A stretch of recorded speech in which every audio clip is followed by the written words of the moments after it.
नमस्कार दोस्तों, voice with Kushwaha channel पर आपका स्वागत है।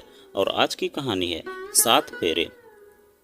कन्यादान हमारे समाज में एक ऐसी रस्म है जिसमें एक पिता अपने जिगर के टुकड़े को यानी कि अपनी बेटी का हाथ अपने द्वारा चुने गए दूल्हे को बहुत विश्वास के साथ देता है और उससे यह उम्मीद करता है कि वह उसकी बेटी को जीवन भर खुश रखेगा। हमारे समाज में यह माना जाता है कि जब एक पिता अपनी बेटी का कन्यादान सफलतापूर्वक कर देता है तो ये एक बाप के लिए बहुत सौभाग्य की बात होती है। लेकिन शादी के माहौल में कन्यादान के समय पंडित जी द्वारा कन्या के पिता को कन्यादान के लिए जब बुलाया जाता है तो कन्या के पिता केदारनाथ अपनी कन्या के पास ना आकर वे डॉक्टर राहुल के पास जाकर खड़े हो जाते हैं। वहां पर विवाह में उपस्थित केदारनाथ के सभी नाते रिश्तेदार और दूल्हे पक्ष के बाराती केदारनाथ को आश्चर्य की दृष्टि से देखने लगते हैं। डॉक्टर साहब चलिए, मेरे साथ चलिए। केदारनाथ के इतना कहने के बाद डॉक्टर राहुल केदारनाथ की तरफ मुस्कुराते हुए कहते हैं कि समधी साहब, आप जहां कहेंगे मैं वहां चलने के लिए तैयार हूं, लेकिन सबसे पहले आप अपनी बेटी का कन्यादान तो कर दीजिए। वही तो करने के लिए आपको लेकर जा रहा हूँ। केदारनाथ द्वारा कही बातों का अर्थ नहीं समझते हुए डॉक्टर राहुल केदारनाथ की तरफ देखते हुए कहते हैं कि कन्यादान में बेटी के पिता की जरूरत होती है, ना कि बेटे के पिता की। मैं अच्छी तरह जानता हूँ कि एक बेटी के पिता को ही कन्यादान का हक है और इसी हक के नाते मेरी बेटी का कन्यादान उसके पिता द्वारा ही होगा। उस पिता द्वारा जिसने मेरी बेटी का कदम कदम पर साथ दिया, उसकी जिंदगी बचाई, उसके गुनाहगारों को ऐसी जगह पहुंचाई जहां उन जैसे हैवानों को रहना चाहिए। एक बेटी को जिस समय अपने माता पिता की सबसे अधिक जरूरत होती है, उस समय जिस पिता ने उसका साथ दिया होता है, जिस पिता ने उसके जीवन को संवारा होता है, वही पिता तो सही मायने में कन्यादान का हकदार होता है। स्मिता कहने को तो मेरी बेटी है, मैं उसका पिता हूँ, लेकिन जिस समय मेरी बेटी को मेरी आवश्यकता थी मैं उसके साथ नहीं था, ना तो शारीरिक रूप से ना उसके साथ था और ना ही मानसिक रूप से ही।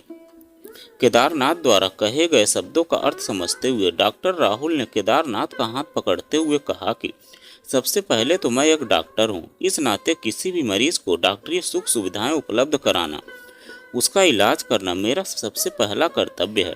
रही बात आपकी बेटी स्मिता का साथ देने की, तो मेरी भी एक बेटी है, मैं भी एक बेटी का पिता हूँ और मैं यह अच्छी तरह से जानता हूँ कि हम माता पिता अपनी बेटी का जरूरत पड़ने पर साथ नहीं देंगे तो भला कौन देगा। ईश्वर ना करे किसी भी बेटी को स्मिता जैसा दुख झेलना पड़ेगा। लेकिन आप ही बताइए, अगर मेरी बेटी के साथ यह सब हुआ रहता तो क्या मैं अपनी बेटी का साथ नहीं देता, उसे मरने के लिए छोड़ देता? नहीं, बिल्कुल भी नहीं। हर पिता को अपनी बेटी का साथ देना चाहिए। अगर बच्चे गलती करते हैं तो माता पिता का फर्ज होता है कि उसे सही राह पर लाएं, उसका दोस्त बनते हुए उसके मन को समझें, उसे समझने की कोशिश करें, उसे सही और गलत समझाते हुए उसका कदम कदम पर साथ ही दें। तभी सही मायने में हम माता पिता का फर्ज निभा सकते हैं। उन आवारा लड़कों ने स्मिता के साथ जो घिनौना काम किया उसमें उनकी गलती तो थी ही, साथ में उनके माता पिता को भी इस बात का गुनाहगार मानता हूँ। उन्होंने उसे बचपन से ही लड़कियों और औरतों की इज्जत करना नहीं सिखाया। उसे नहीं सिखाया कि कोई भी लड़की औरत उस घर की इज्जत होती है, मान सम्मान होती है और हमें अपने घर की इज्जत और मान सम्मान का आदर तो करना ही चाहिए। साथ ही दूसरे की बहू बेटियों और औरतों का भी मान सम्मान करना चाहिए। उन जैसे लड़कों के माता पिता तब संभालते हैं जब उनके बच्चे गलती कर चुके होते हैं, और ऐसी गलती जिसमें घर वापसी की कोई गुंजाइश नहीं होती। उन जैसे दरिंदों की जगह उनका घर नहीं बल्कि जेल की सलाखें होती हैं। जितना दर्द वे लड़की को दिए रहते हैं उससे ज़्यादा दर्द उनको मिलना चाहिए। उन्हें इस बात का एहसास होना चाहिए कि उन्होंने एक लड़की की जिंदगी से खेला है, इसके लिए उन्हें अपनी जिंदगी गंवानी पड़ेगी। स्मिता ने तो कोई गलती नहीं की थी, फिर भी उसे ऐसी सजा मिली थी जिसने उसके जीवन के सुनहरे पलों को भी समाप्त कर दिया था। शारीरिक और मानसिक तौर पर स्वस्थ होने में स्मिता को 5 साल लग गए। ईश्वर का शुक्र है और साथ ही स्मिता की हिम्मत भी कि इसने मजबूती के साथ उन कठिन परिस्थितियों का सामना किया और अपने गुनाहगारों को उसकी जगह पहुंचाने में हमारा साथ दिया। लेकिन हमारे देश में ऐसी भी बहुत सारी लड़कियां हैं जिनके साथ दुष्कर्म होने के बाद हम डॉक्टर्स उसे बचा नहीं पाते हैं। आपकी बेटी बहुत हिम्मत वाली है और आपको तो गर्व होना चाहिए कि आप एक ऐसी बेटी का कन्यादान करने जा रहे हैं जो औरतों के लिए मिसाल बन चुकी है। आपकी बेटी आज एक सफल और लोकप्रिय वकील है जो औरतों और लड़कियों को अपने बिना किसी स्वार्थ के और निःशुल्क उनका केस लड़ती है और उन्हें न्याय दिलवाती है। केदारनाथ जी अपनी बेटी की तरफ देखते हुए कहते हैं, सच कहा आपने। मुझ जैसे पिता को गर्व होना चाहिए कि मेरी बेटी आज इस मुकाम पर खड़ी है और मुझे इस बात का गर्व है। लेकिन साथ ही मैं आपका बहुत बड़ा आभारी हूँ कि आपने सब कुछ जानते हुए भी अपने बेटे के लिए मेरी बेटी का स्मिता का हाथ मांगा और आज मैं उस औरत के मुस्कुराते हुए चेहरे को एक बार फिर सच के आईने में झांकते हुए आप और नमस्ते का जवाब देता हुआ तेज कदमों से रेलवे स्टेशन की ओर बढ़ गया। जिनका है दोस्तों यह कहानी आपको कैसी लगी कमेंट में लिखकर जरूर बताइएगा। डॉक्टर हमारे चैनल पर बातें कहने के बाद केदारनाथ जी के पैरों की तरफ जैसे ही झुकने लगते हैं। डॉक्टर राहुल अपने दोनों हाथों से केदारनाथ जी को पकड़कर उठाते हुए कहते हैं, इसमें एहसान जैसी कोई बात नहीं है। दोनों बच्चों ने एक दूसरे को पसंद किया है।